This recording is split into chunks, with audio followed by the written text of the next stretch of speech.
Riot police in Ferguson used smoke bombs and tear gas to break up angry crowds on Monday night, while protesters hurled rocks and set cars and buildings on fire. Security forces are already facing criticism over their handling of the unrest.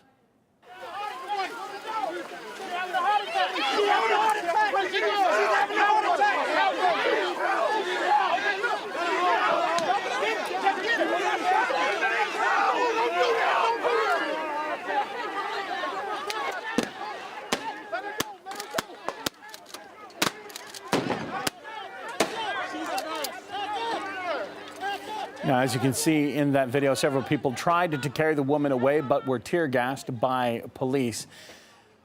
Earlier, we heard from an activist who was involved in the march just after the verdict was announced. Let's listen to his perspective on what happened there. You have to look at the scene that happened at the Ferguson police station, which I was at. There were several hundred people, and we were waiting out in the near freezing temperatures for a long time. When the non-indictment came through, it was like a kick in the gut. Michael Brown's mother was there at the protest, and she was terribly traumatized, and she said, "This just proves they don't care. They're never going to care. This has been my whole life." A black woman with 6 children told us, if Darren Wilson doesn't get indicted, it means my children have no future. And then, this is important, a march began. People began to march in the streets, and they got no more than a few hundred yards, and what were they met by? Lines of riot police with heavy-duty riot vehicles. So what that message was is you can't even speak out. You can't even protest. Your voices mean nothing. Protests over the case have been snowballing in dozens of cities on the east and west coasts and all across the Midwest as well. In fact, we actually have live pictures down in the corner of our screen of what's happening right now in Ferguson. But here are the latest pictures from New York City. The crowd is heading towards Lincoln Tunnel to block off access there. The city police chief has told officers to show restraint. Reports are now also coming in that tear gas is being used against the protesters. Meanwhile, over 100 protesters have gathered at Chicago's City Hall and declared a 28-hour sit-in in front of the mayor's office. The picket was organized by the Black Youth Project in response to the verdict in the Michael Brown case. The group says it will expand its campaign across the United States. And in Minneapolis, a car rammed into a crowd of protesters, knocking down several people and running over at least one. You can see bystanders rushing to that vehicle and trying to smash the windows, but the driver keeps going and plows through the crowd, making an escape. In Boston, more than 1,000 people disappointed by the Michael Brown case verdict are taking to the streets. The protesters can be seen blocking major intersection in the Boston area. The event organized by the Black Lives Matter group, and it has been peaceful so far. Now, hundreds also rallied in the Capitol. RT's Gina Chichikan has been following the situation in Washington, D.C. It's a nationwide outrage at the grand jury decision not to even charge Darren Wilson with a crime.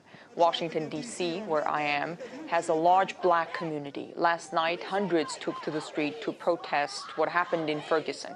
There were protesters outside the White House chanting "Black Lives Matter." Although here in Washington, D.C., it was a peaceful demonstration. People are angry. Of course, what we saw in Ferguson last night and this morning was something else. People directed their anger not just at the police, but at the media as well. Take a look. The building has basically collapsed. You can hear the explosions going on inside there from whatever is inside, whether it's... Sorry, I just got hit by a rock. If you could pan down and show that. Hey, man, you. All right, we heard that. Excuse us, those watching at home. This is live television. Officers will be going out. Also, what you're looking at now on the other side of your screen. Of course, kudos to all journalists who were in the thick of events in Ferguson last night. They were tear-gassed by the police with everybody else. This again shows just how angry people are. Many don't believe that Michael Brown's killing is going to change anything in what they see is a deep bias in law enforcement against black people.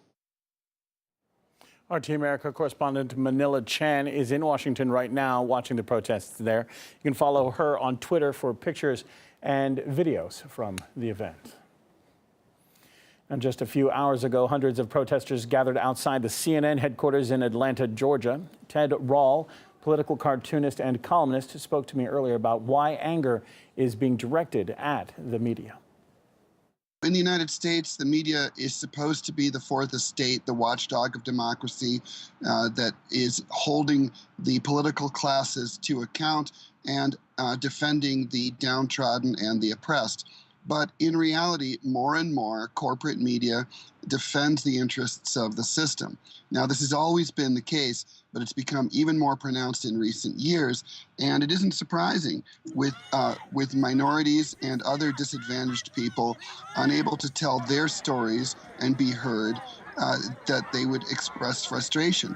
I mean, since the Michael Brown shooting in August, how often have Americans seen real incidents or testimony on the part of African Americans who've been mistreated or abused by the police? Never. They're not invited on Fox or CNN or, for that matter, on MSNBC. So we're talking about a voiceless population that doesn't see the media as representing them or even giving them a fair shake. They just view them as part of a system that oppresses them. Our web team has minute-by-minute coverage of the unrest in Ferguson and across the U.S. That is on RT.com.